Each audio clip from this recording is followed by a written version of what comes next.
Hey, friends, and welcome back to another week of Unsolved Ramblings with me, your host, Danielle. Here I will ramble and speculate about unsolved cases in hopes of shedding light so that these families can stop waiting for answers and finally have some closure. Every family deserves to know what happened to their loved ones. Join me each week for new cases and don't forget to like, share, and subscribe to my channel. Before we dive right in, I'd like to state that I am not an expert and that this is for entertainment purposes. All of my information comes from research of what has been published online. All online sources are linked in the description of this video. Today, I will ramble about the case of former Harlem Globetrotter Rico Harris. Rico was last heard from on October 10th, 2014. Rico Harris was 37 years old when he went missing with black hair and brown eyes, standing at 6'9", weighing at about 300 pounds. He vanished during a road trip from his mother's home in Alhambra, California, on his way to his new home in Seattle, Washington. Rico was moving to start a new life with his long-term girlfriend, Jennifer Song. Rico was born on May 19, 1977, to Henry and Margaret Harris. Henry was a semi-pro basketball player, and Margaret worked with the elderly.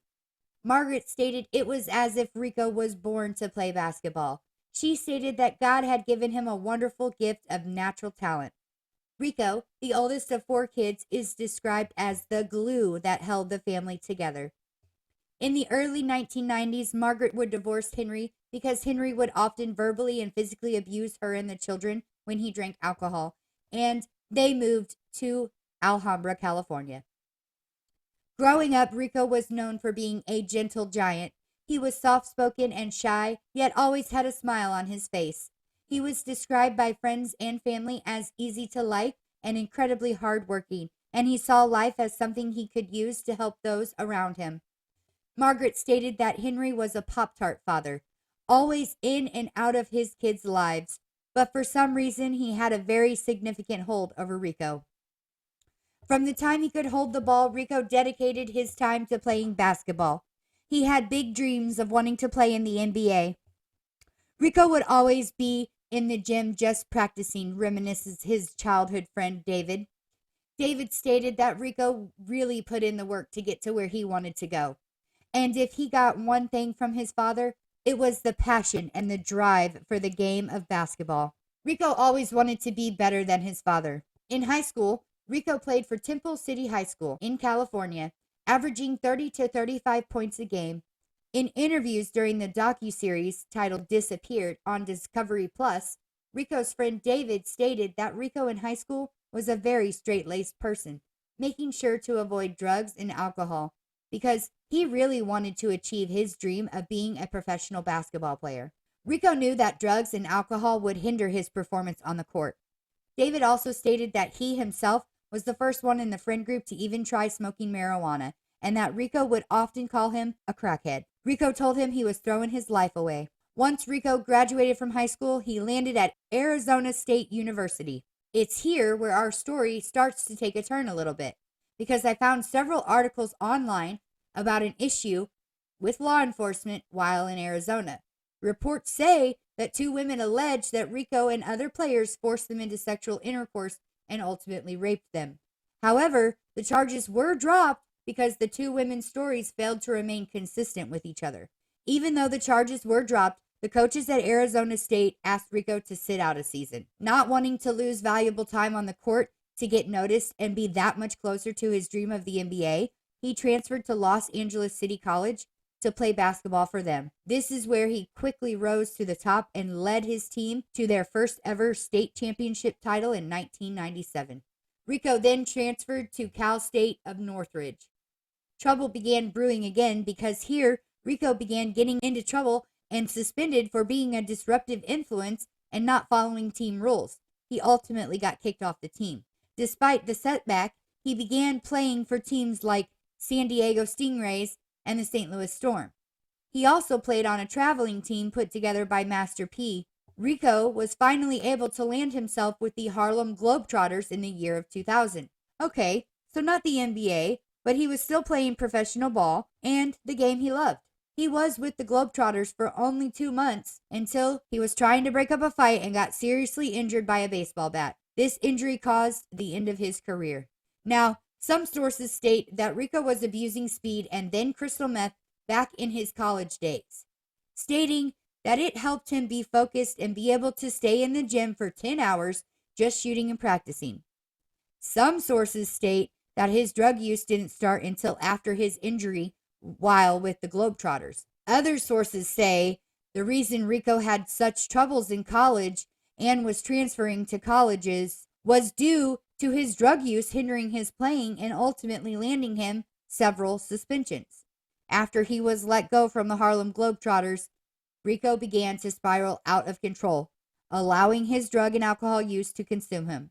Between the years of 2001 and 2007, Rico faced a total of 16 cases before the Los Angeles County Superior Court on charges spanning from public intoxication, burglary, all the way to trespassing. While Rico was in jail for these charges, he would come face to face with the man he so desperately longed for approval from. His father was also in that county lockup. Sadly, Henry did not recognize Rico, and this bothered Rico very much, not only for himself, but for his father as well, missing out on his kids turning into these wonderful people.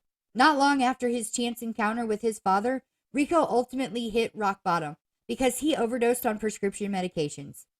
After this, he entered rehab and began building a sober life for himself, holding down jobs and making an income, helping his mother with the bills. He even drove a really nice car. He managed to stay clean for 6 to 7 years. He started doing private security, and in 2012, Rico would meet Jennifer Song. The two would quickly begin a romance despite the massive distance between their two homes. Jennifer had a job and owned her own home in Seattle, Washington, and Rico was living with his mother in Alhambra, California. Jennifer states that Rico was determined to make this relationship work. The distance was easily bridged between the pair with text messages, phone calls, and frequent visits. After 2.5 years, the pair were making marriage plans and decided to move in together into Jennifer's home in Seattle. His longtime friend David stated that Rico told him that he was serious about exploring this love with Jennifer and all that entailed, including marriage and children. By September of 2014, Rico was moved into Jennifer's home, but right away,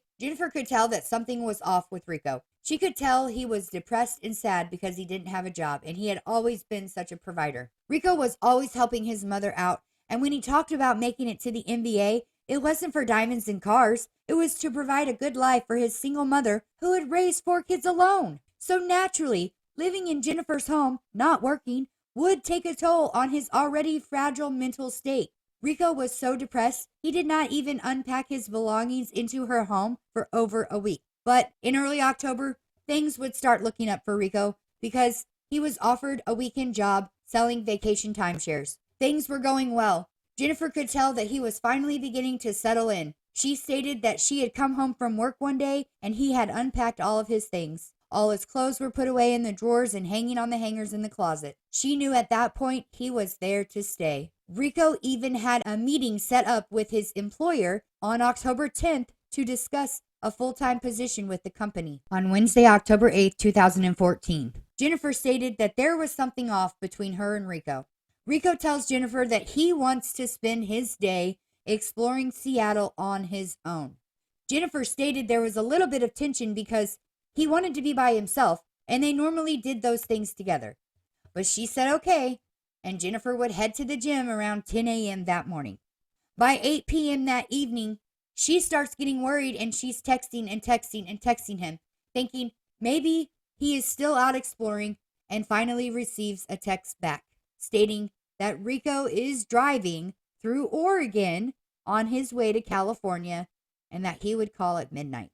At 12 a.m. on October 9th, 2014, Rico calls and tells Jennifer he just wanted to go ahead and get the rest of his stuff from his mother's home in Alhambra and spend a little bit more time with his family. By 2 p.m. on Thursday, Rico finally arrives at his mother Margaret's home. Margaret stated he gave the normal hellos, but she immediately noticed that something was off.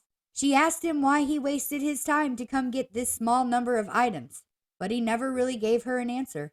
His girlfriend Jennifer noted that at this point of Rico's arrival at his mother's house, she estimated that he had been awake for about 30 hours as he was awake for a while before leaving, and it's an 18-hour drive.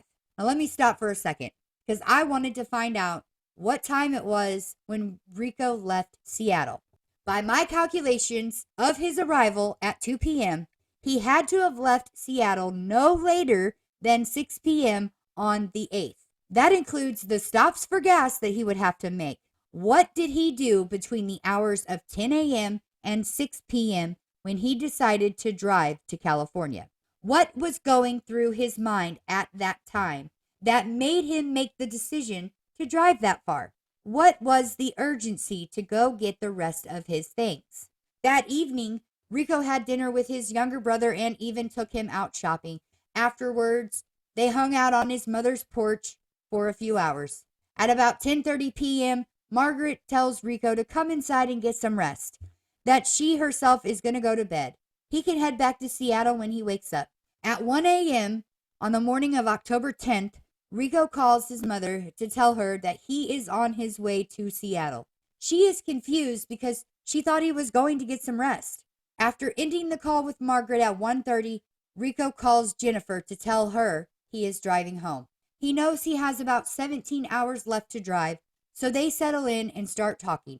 Jennifer stated that they talked for about 2 hours, and at 3:30 a.m., Rico stated he was tired and wanted to take a nap in the mountains to get some air and look at the stars. He told Jennifer to get some rest and to call when she wakes. Jennifer goes to sleep and wakes up at around 8 a.m. and calls Rico. At this point, he had stopped in Lodi, California at a gas station to get gas. Jennifer stated he sounded very tired. At 10:45 a.m., Jennifer would receive a voicemail from Rico stating he's doing well, he's heading up to the mountains to take his rest. That was the last time anyone ever heard his voice. Jennifer tried not to worry after several unanswered phone calls that she made to Rico, thinking, well, up there in the mountains, there is no service. Maybe that's why she can't reach him on the phone. By 8 p.m. that evening, when he has not shown up to Seattle, she starts to worry. She contacts Margaret and explains, Rico hasn't made it home. He left your house. He's not here. I don't know where he is. I can't get a hold of him. His phone's going to voicemail. He has no service. Should I file a police report? And Margaret says, no, you can't file a police report until they've been missing for 2 days.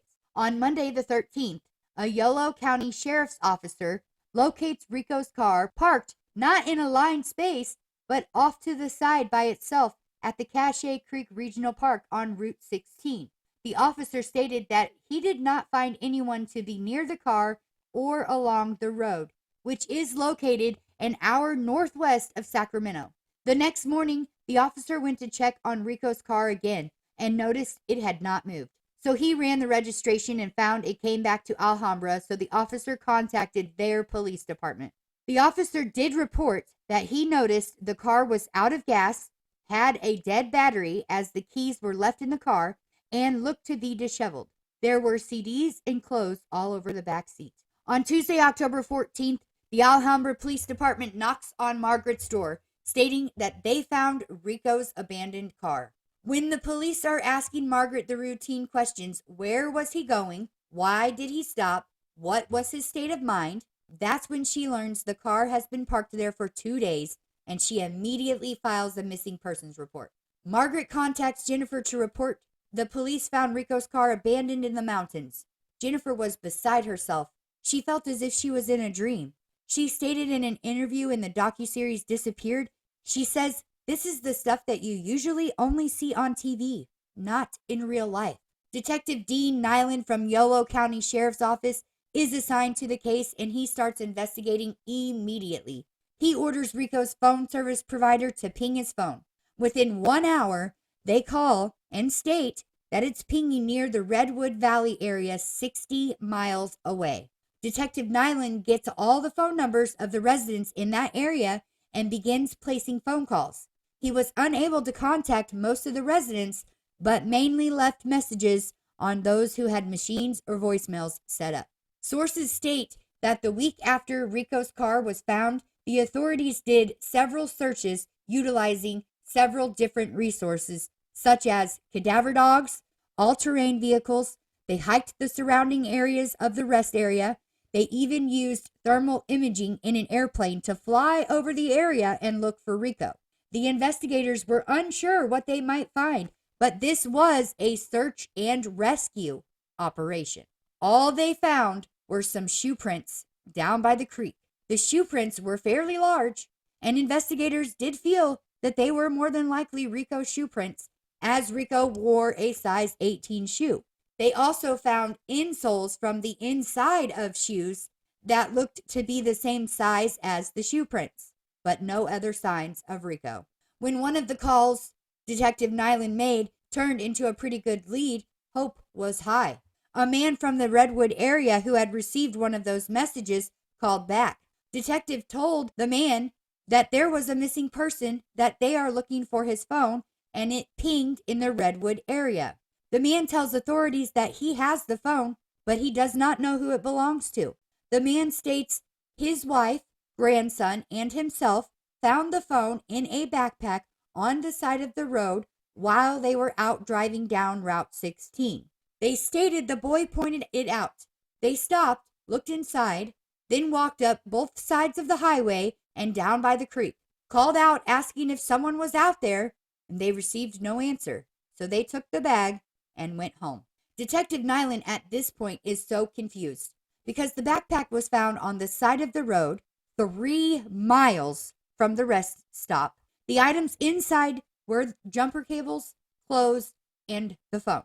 Now this baffles authorities because why would you take the jumper cables from the car? Margaret, Rico's mother, confirms that yes, Rico did have a set of jumper cables, but he usually kept them inside the trunk of the car. She could not give a reason why he would have them in the backpack and why his backpack was there, but Rico wasn't. Detective Nyland mentions there was no sign of a struggle in the area where the backpack was found.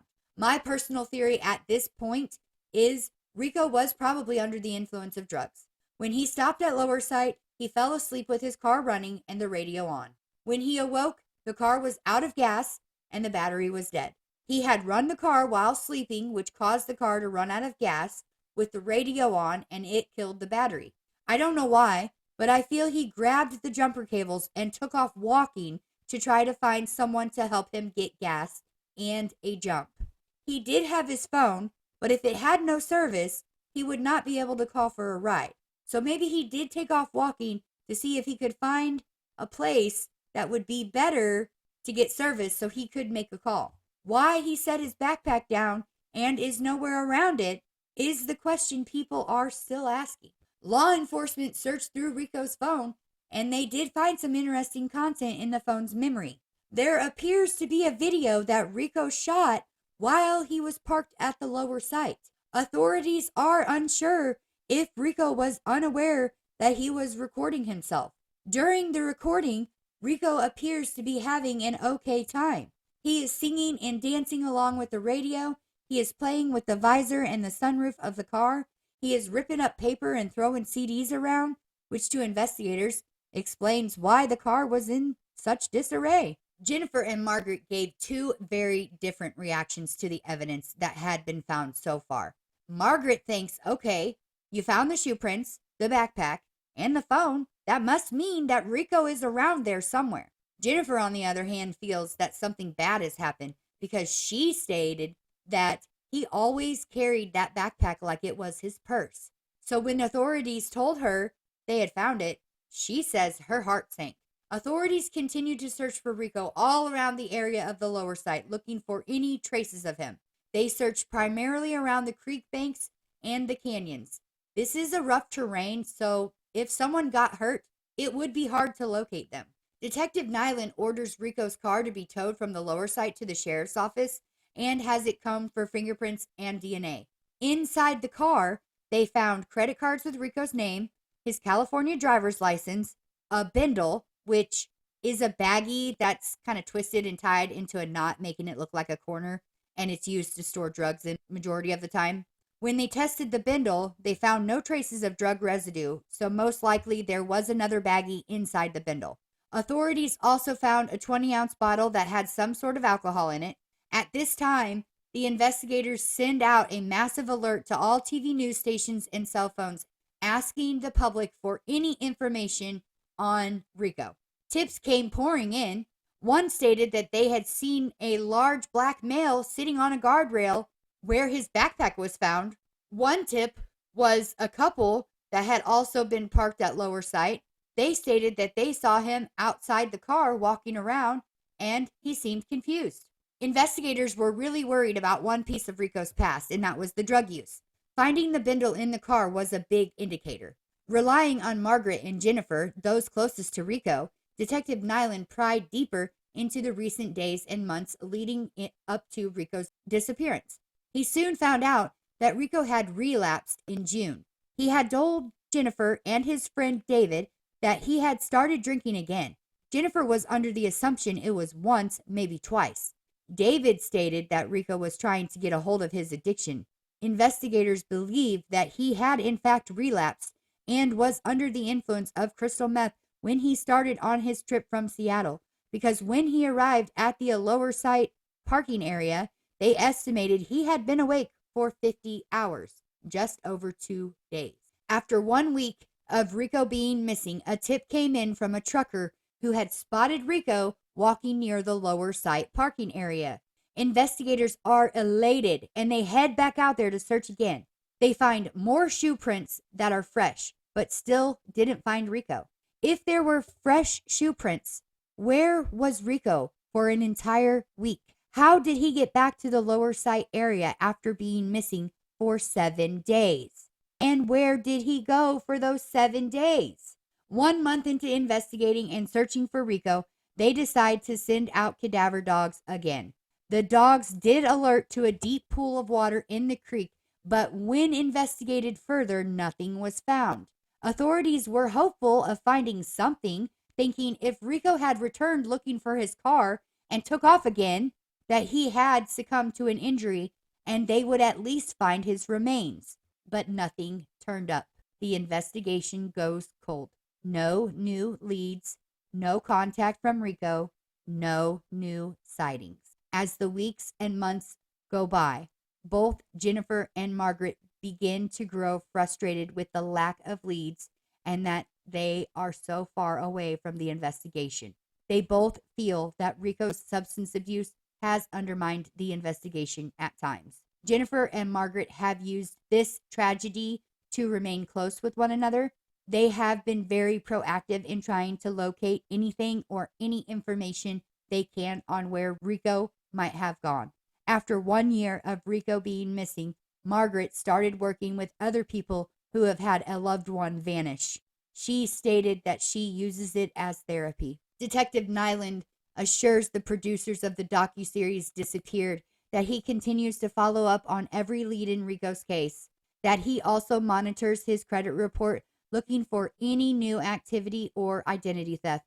I seriously don't know what to make of this case. One thing I found in doing my research is the place where Rico's car was found was way off the course he was on.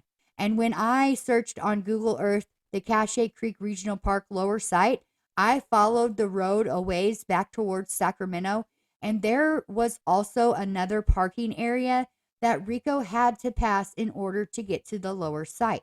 So why did he choose the Lower Site? Why did he not park in that other parking area? There is not a lot of evidence to go on at all. But I also agree with investigators and believe that Rico was under the influence of some sort of mind-altering drug. Is it possible he did walk away from the car to try to find help and he just became a victim of the elements in the mountains or the victim of something more sinister? His girlfriend Jennifer stated that he would not be out there living it up, doing drugs and partying without calling his family. Rico just wasn't that kind of guy. But could it be possible that he somehow managed to find his way back into a town and is living among the homeless population? Is it possible? Of course it's possible. But more than likely, he walked off into the mountains and got injured and succumbed to the weather or his injury, and they just haven't found his remains yet.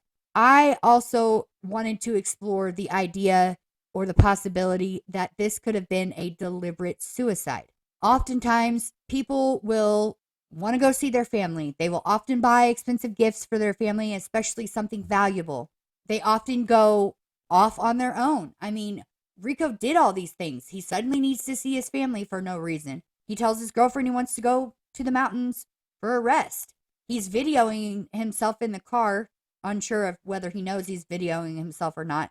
But the detective described him as being free, looking like a free man. And usually, when you make that decision to commit suicide, that is a happy time for you. You're finally free of all the despair and pain that you feel has been building up all this time. He goes to a remote area by himself where he has no phone service, and then he takes off and he leaves his car, never to be seen again. Did he think that if he went off into the wilderness and died, that no one would know he wanted to commit suicide? Because if they did find his remains, all they would find were bones.